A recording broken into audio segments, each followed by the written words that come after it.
Hello guys, welcome back to my channel. I hope आप सब बहुत अच्छे होंगे और बहुत अच्छे से पढ़ाई कर रहे होंगे। मैं भी बहुत अच्छी हूँ। तो मैंने डे 8 का व्लॉग इसलिए मैं नहीं लेके आ पाई चैलेंज का, क्योंकि मैं मथुरा वृंदावन चली गई थी। आपको देखना होगा तो आप लास्ट वीडियो देख सकते हो, मैंने अपलोड भी की है वहाँ की।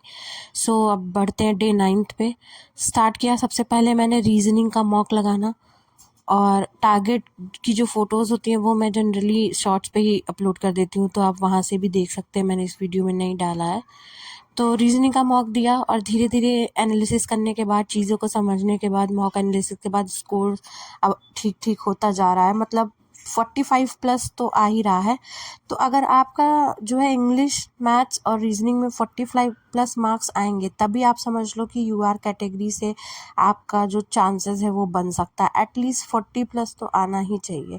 अब जैसे इसमें मेरे पहले वाले मॉक में जो है वो 43 मार्क्स आए थे।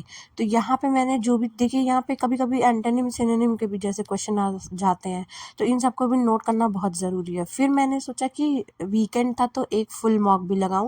यहाँ मैंने सीजीएल का 9 सितंबर का सेकेंड शिफ्ट दिया था, तो यहाँ मेरे 153 मार्क्स आए थे। मुझे ऐसा लग रहा था कि ये पेपर कंपैरेटिवली बहुत इजी था, क्योंकि इस शिफ्ट में बहुत ही बेसिक क्वेश्चंस रीजनिंग वगैरह के आ गए थे, इसलिए शायद मेरा कुछ खास गलत नहीं गया। फिर मैंने रीजनिंग का एक और सेक्शनल मॉक लगाया एम्बेडेड फिगर का, क्योंकि मुझे थोड़ा दिक्कत हो रही थी।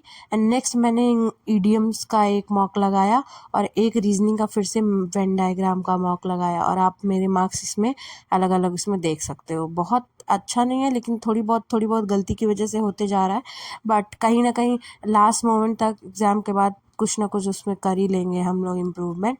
और अब यहाँ पे मैंने कैलकुलेशन की एक दो छोटी छोटी वीडियोस देखी, क्योंकि मैथ्स के मेरे मार्क्स अच्छे नहीं बन रहे। तो अगर मैं कैलकुलेशन अच्छे से करूँगी नहीं जब तक, तब तक मुझे नहीं लगता कि मार्क्स इम्प्रूव होंगे।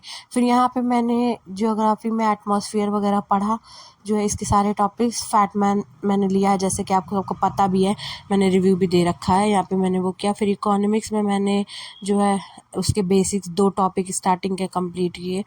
और फिर देख सकते हैं आप यहाँ पे ग्राफ व्राफ बना के, काफ़ी कंसाइज कंटेंट है और काफ़ी अच्छा है। जितना भी आपको पढ़ने की ज़रूरत है एसएससी एग्ज़ाम्स के लिए, क्योंकि आपको भी पता है एसएससी इतना कोई वास्ट उस पूछता नहीं है, काफ़ी पीवाईक्यू बेस्ड पेपर होता है।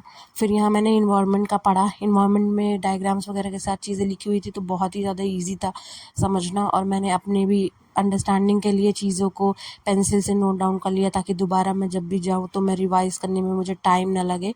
यहाँ इन्वायरमेंट का भी मैंने 2 टॉपिक कंप्लीट किया। उसके बाद मैं आगे फिज़िक्स का मोशन टॉपिक कंप्लीट करना है, and force and laws motion का 2 टॉपिक फिज़िक्स का कंप्लीट किया मैंने। यहाँ पे आप सब लोग देख सकते हैं, जैसे basic inertia, laws of Newton, formulas वगैरह ये सारी चीज़ें लिखी हुई थी, तो मैंने उन सबको फटाफट जल्दी जल्दी कंप्लीट किया। और 1-2 न्यूमेरिकल्स भी कभी कभी आ जाते हैं एसएससी में, तो मैंने उसको भी देख लिया और क्वेश्चन सॉल्व कर लिया कि किस तरीके से सॉल्व होता है। हालांकि एसएससी इतने डिफ़िकल्ट क्वेश्चन पूछेगा नहीं, फिर भी। तो ऐसे ही मैंने अपना डे कंप्लीट किया, और जल्दी ही मैं अपनी सीजीएल के लिए, क्योंकि नोटिफिकेशन आ गया है, तो उसकी भी स्ट्रैटेजी लेके आऊँगी कि कैसे क्या मैं आगे करूँगी। और एनटीपीसी का भी मैं एग्ज़ाम देने वाली हूँ, तो उसका भी आपको रिव्यू दूँगी। बाकी पढ़िए। Thank you.